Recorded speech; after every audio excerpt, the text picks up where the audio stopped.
Dr. Christian's office. The Vaseline Program, the only show in radio where the audience writes the script. Our 10th annual script competition for the $2,000 Dr. Christian Award is drawing to a close.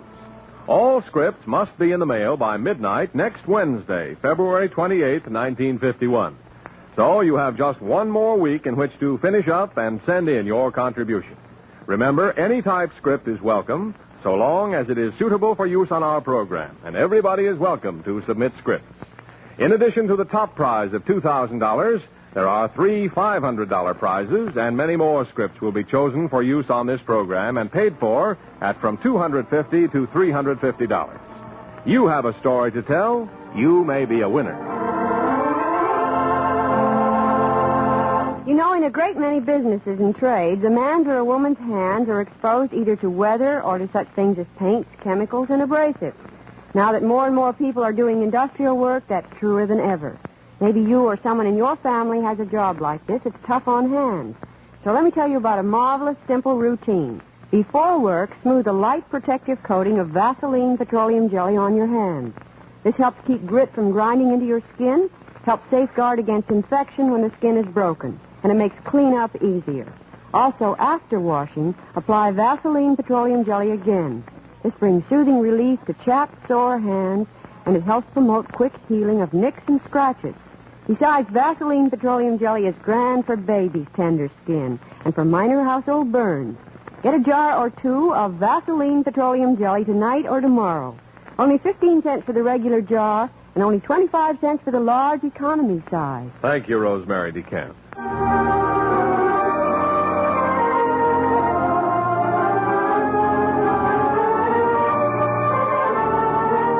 Now for tonight's prize play. It is called The Other One, and it is the work of a Negro writer, M. Carl Holman, who is professor of English at Clark College, Atlanta, Georgia. Jean Hersholt is starred as Dr. Christian with Rosemary DeCamp in the role of Judy Price. The opening scene is the doctor's familiar office, and there's the phone ringing now. Dr. Christian's office. Oh, hello, Mrs. Thompson. Well, Dr. Christian's gone to the hospital already, but you needn't worry. He's going to do everything he can. That's right. And stop worrying about the chief of police. Dr. Christian will handle him all right.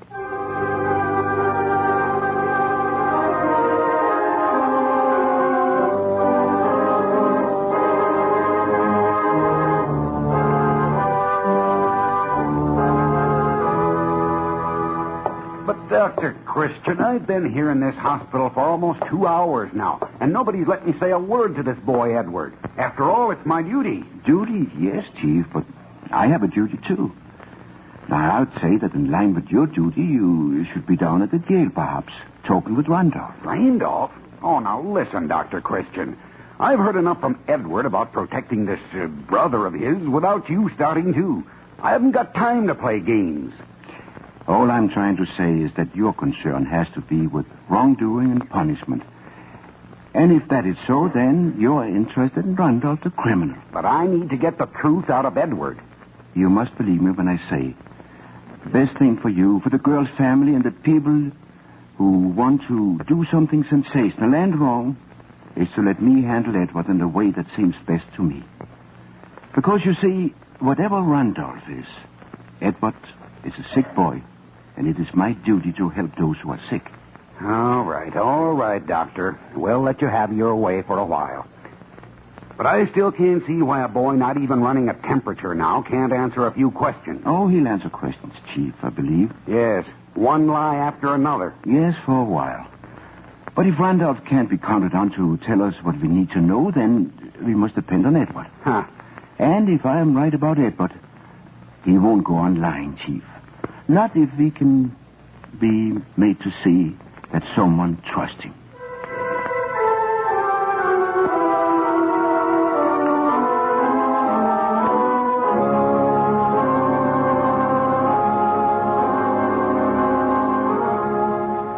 Dr. Christian, he won't take the medicine. I tried 3 times, but it's no use. Hello there, Edward. Feeling better today?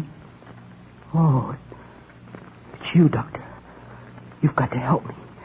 They're trying to give me some of that stuff. Truth serum. I'm not going to help him hang Randolph, my own brother. You're very fond of your brother Randolph, aren't you?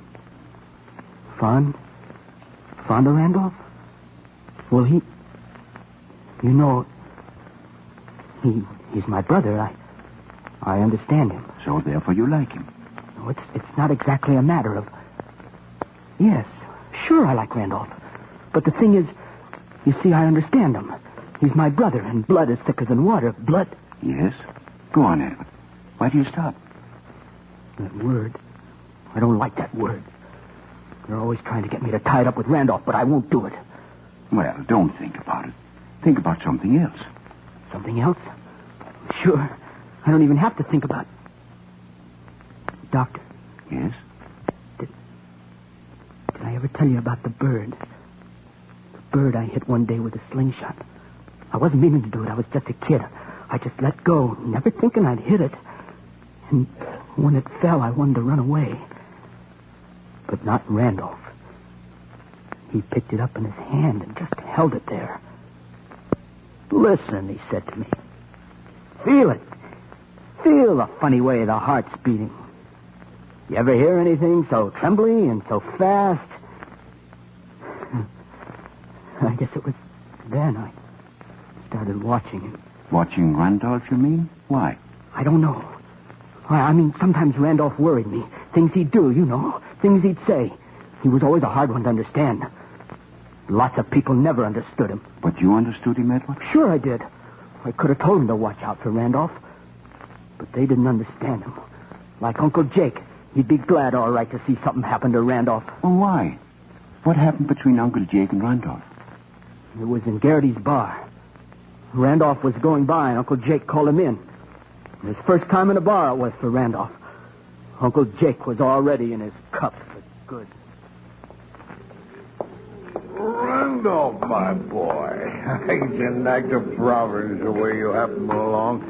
You see, I'd forgotten about the day. Slipped my mind altogether. But it's today, all right, the 19th, the last day. I don't know what you're talking about. Insurance. Gussie's insurance. Today's the last day of grace. Gussie had to leave in a rush Tuesday for Quincy, and she left the money with me to pay the premium. What'd you call me in for? I want you to do me a favor. Just take this envelope and mail it for me.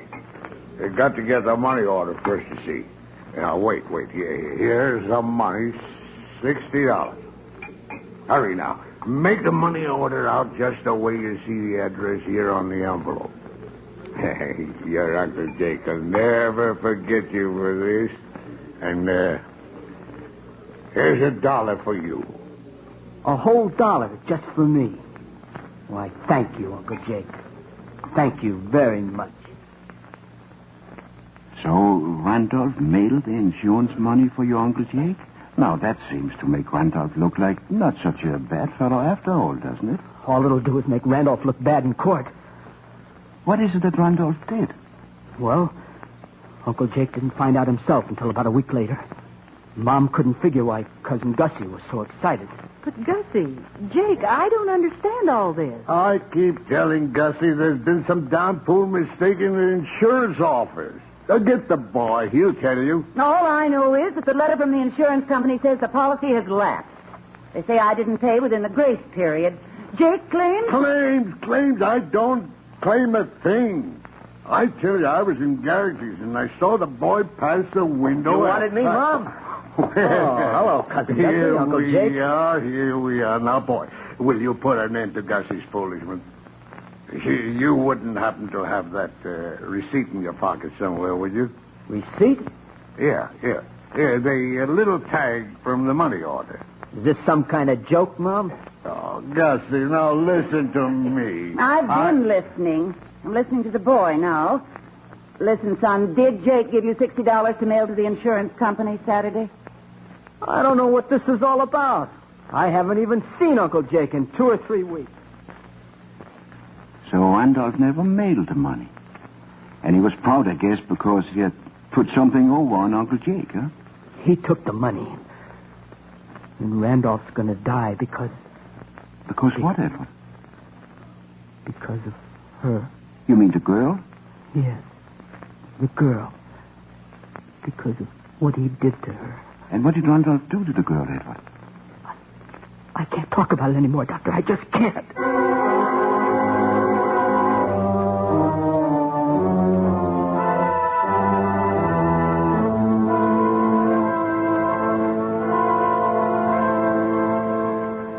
Randolph couldn't spend all that insurance money on movies, could he, Edward?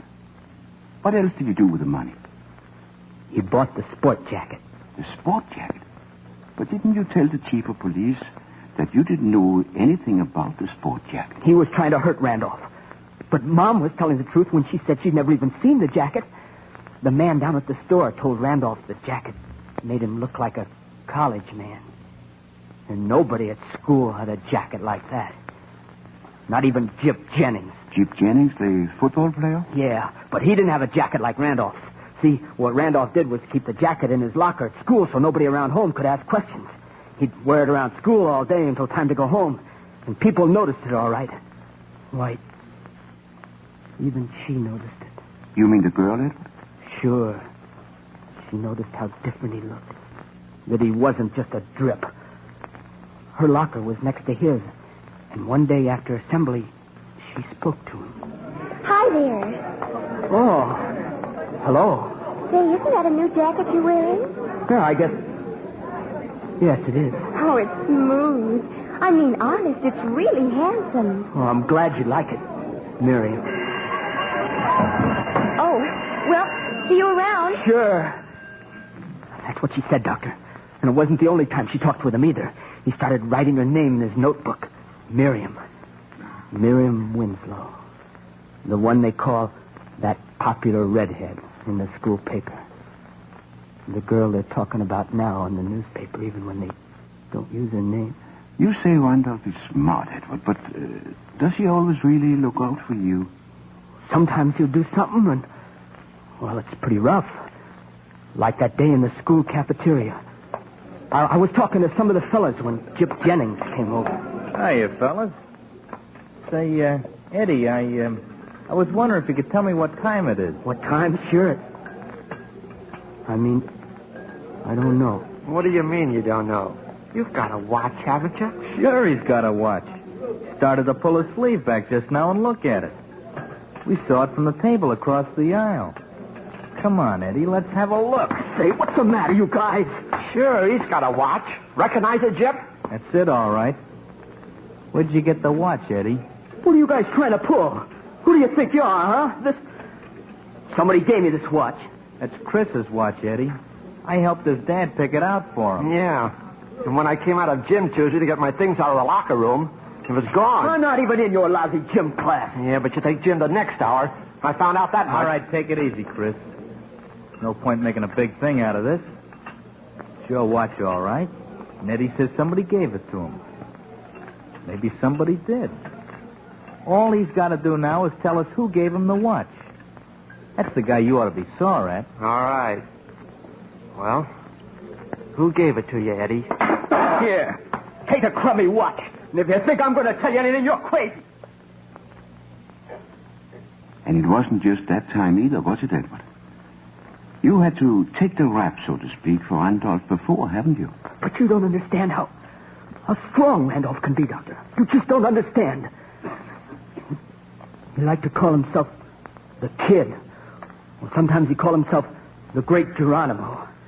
Or sometimes he said the craziest... No, I don't mean crazy. Funny. He'd say these funny things. Eddie, my boy. Say, Eddie. Eddie, my boy. Nobody knows my name. Not really. Nobody at all. You think Mom gave me my name? Yeah. I had to be named Randolph. Had to be. I remember the first time I saw that name in a book. Randolph. Randy. My name.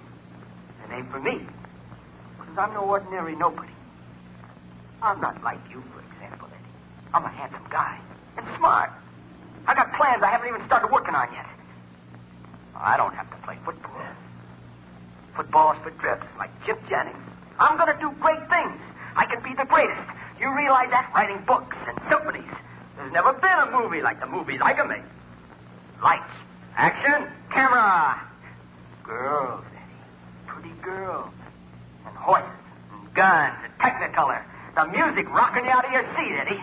And blood. Blood everywhere. Blood. Blood. Blood! Blood! Eddie. Oh, I got to stop talking. Got to shut up. All I'm doing is making it hard for Randolph. Randolph, why do you have to make it so tough for me? All right, Eddie. It's going to be all right. You do see, don't you? You're beginning to see that it's Eddie you're going to have to start thinking about.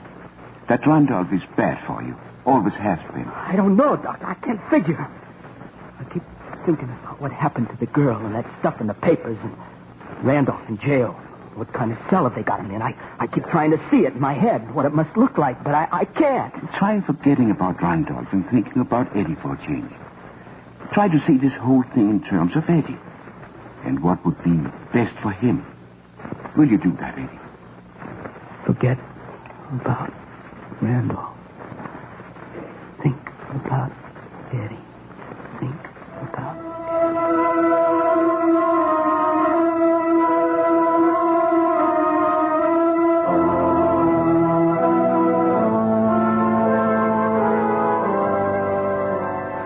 I only hope you're getting somewhere, Judy.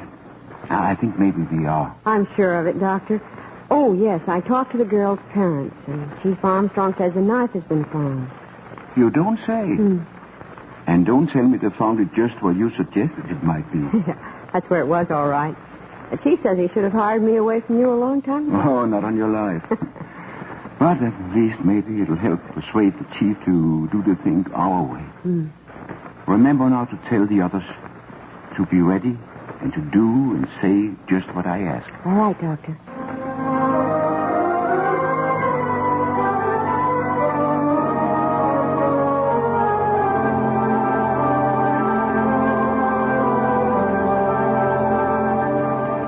You have got to get it all straight in your mind, Eddie.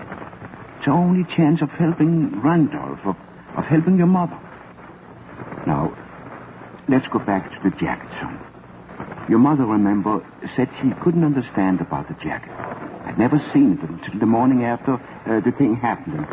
She went upstairs and saw the jacket. Yeah, I know that's right, because she came up the steps to ask Randolph why he hadn't come down. He'd be late for school. And she saw this jacket. But where did this come from, son? And where were you last night? Where did you go? Let me alone, please, Mom. I can't stand all those questions. Oh, the doorbell.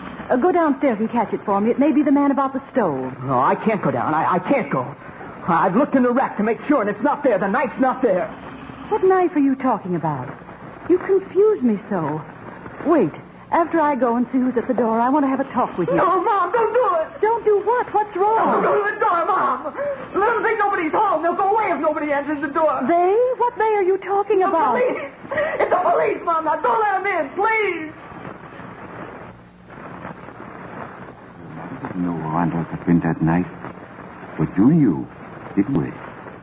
You known all the time. Even when you said you didn't. No, Yes. You see, there was this pavilion. It wasn't supposed to happen the way it did, but after he sent her the note... The Winslow girl, you mean? But what note was that? The only note we've been told about is the one signed by the other boy. The boy you mentioned before, the football player, Jip Jennings. That was just the way Randolph figured it out. Oh, then it was Randolph, not Jip, who wrote the note the girl got the day before, huh? Yes, but he didn't mean to do anything wrong, Doctor. He didn't mean to touch her even. Doctor, I don't want to... I'll help you, Eddie. He asked her to meet him there in the park a block from her house. And not to say anything to her parents or anyone else. He wanted to talk with her. Oh, sure, just to talk to her. And he took his jacket out of the locker and brought it home under his topcoat. So when he slipped out of the house a little before 9, I guess it was, he was wearing the jacket. Jip, are you... Oh, I didn't see you at first. It's so dark. I was so scared I started back home twice. Jip? Oh, but you aren't Jip. You're that Thompson boy. Now, wait a minute, Miriam. Miriam? I had to talk to you sometime away from the others. But Jip wrote me a note. Where's Jip? Stop talking about Jip. I sent you the note. Hey, look. I have something I want to give you. A beautiful necklace. Where'd you get a thing like that? I've got to go now. My folks... All I ask is for you to wear this necklace. So you'll be my girl. Just let me put it around you. Stay away from me. I'm going home. Now, wait a minute. Don't get excited. Somebody in the street. Just let me put it on. Let me go. I don't want to. Come back. Trying to be nice. Oh, let me go. Please. I'll scream. I will. Don't scream, Olivia. I don't want to hurt you. I don't. I know they've all been turning you against me. Why can't you take the necklace? Why can't it be like the day you told me my jacket was handsome? See? I'm wearing it now. Miriam? You're hurting me. What are you going to do? Don't kill me. Please, no. No, now, don't fight. Miriam, don't fight. No, Ed, no. Listen to me. Tell me something quickly. Why did the girl say, don't kill me? Why did the girl scream? Wasn't it because she was frightened? Because Randolph had the knife. Because he took the knife with him. That's not true, Edward. Not true? No. Because I know where the knife is. And Judy knows. And your mother. He found the knife. I told you, Randolph. I told you to tell me where it was so I could get rid of him. Now, Randolph, they're going to kill me. Why did you have to do it? He wouldn't listen to me, Doctor. He should have left that jacket in the locker. Where was the jacket when your mother saw it? I remember, Doctor. But I can't understand that. It was on the foot of my bed. And the shirt, too. Why would Randolph wear my shirt? In that place, she tore in it. That's what you're going to tell me, Edward. I remember waking up that morning and seeing those things on my bed. How could he sleep with those things in the room? I couldn't look at him standing just in front of the mirror. See his face. It made me sick. It made me sick. But why? Why? Because I was afraid. Randolph lied to me. He never told me he was going to use a knife, but he did. It was Randolph. Randolph killed her. And now all because of him, they want to get me in a court. Well, I'm finished with Randolph. Finished. But can you get along without Randolph? Didn't you say he was a wonderful brother? He was the crummiest brother a guy ever had. Judy. Yes, Doctor. I think we can bring them in now. What are you going to do, Dr. Christian? It's not so much what I'm going to do, Edward, but what you're going to do. You've been carrying about a great burden, and I think it's about time you rid yourself of it. Your mother agrees with you. That's why she's coming in here. And there will be others. I'm not afraid of it. Any of them. And you believe we want to help you? Yes, sir. Oh, hello there, Mrs. Thompson. Eddie, I want you to look at this. Mom, what are you trying to do to me? It's the knife. The knife she was... Wait a minute, son. Listen to me. You looked for this knife in the rack that morning, and it wasn't there. We found the knife yesterday. I'd thrown it out with the trash by mistake. 2 days before you looked in the rack and noticed it wasn't there. Mom, it's no use trying to cover up. Dr. Christian said the truth. Your mother isn't trying to cover up, Edward. She had no idea where the knife was. I was the one who took a guess and suggested looking for the knife out there in the ash pit. So you see, Edward, there are explanations for things that don't have to be dark and terrible. Look over there, in the doorway. Wait a minute, Doctor. No. Hello, Edward. Miriam, it's you. But it can't be. He killed you. You screamed, and so he took out the knife No, and... Eddie. I just got scared. I screamed because I was scared. And after I screamed, I broke away and ran. You didn't do anything to me, Eddie. You didn't hurt me at all. What do you mean? I didn't.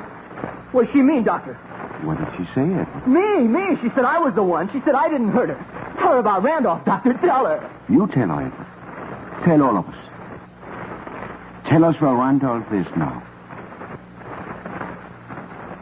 Randolph is here. I don't see him.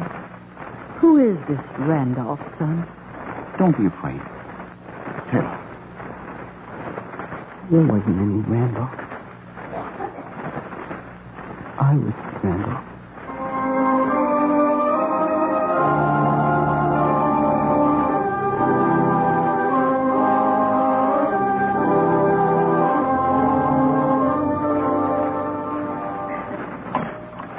evening, Doctor. Oh, that was one fine job you did this afternoon, whether you want to hear about it or not. I'm glad it's all over. I would rather handle half a dozen operations than tackle one case like that. You make me think of that line from Macbeth. Canst thou minister to a mind diseased?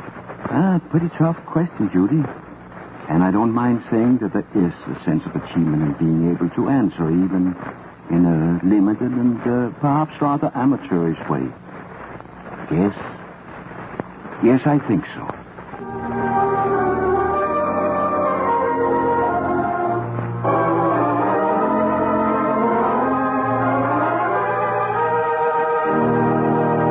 And the curtain comes down on another Dr. Christian Prize play with our star, Jean Hersholt, waiting to greet you.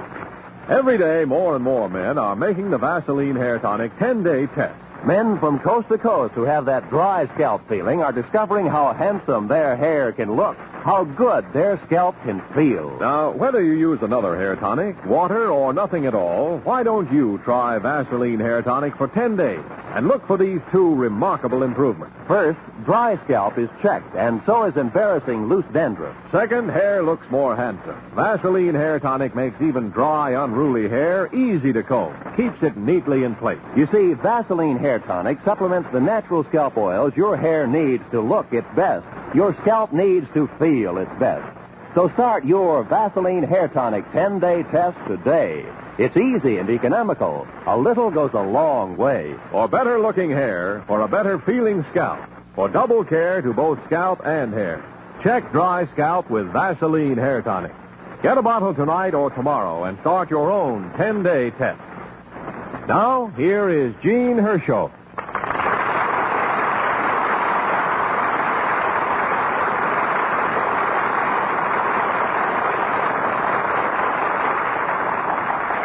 Thank you very much. Well, we are nearing the end of our 10th annual competition for the Dr. Christian Award. You have 1 week, 7 more days, in which to get your script in. So don't delay, don't get panicky and quit. Just sit down and finish it. Many amateur as well as professional writing have been winners in the past. If you have a good story, you may be a winner this time. Now, next week we plan to present a new prize-winning play called Smart Alec by Ernest A. Chambers of New York City. We invite you all to join us again, same time and same station. And until then, I'll say good night.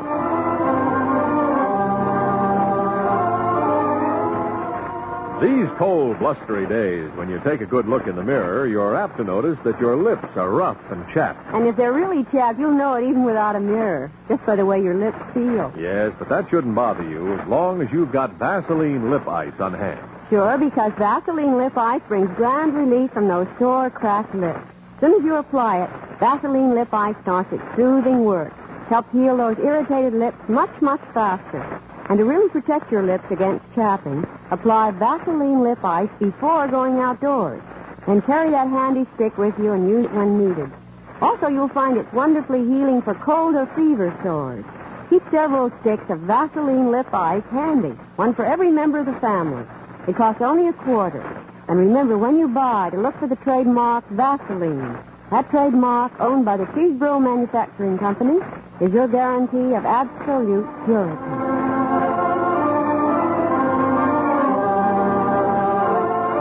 Only 1 more week to get your script in for the 10th Annual Dr. Christian Award. Top prize is $2,000. 3 others of $500 each, and many more prizes of from $250 to $350 each. You have a story to tell, you may be a winner. So send us that script. The competition closes next Wednesday, February 28th. Art Gilmore speaking. This is CBS, the Columbia Broadcasting System.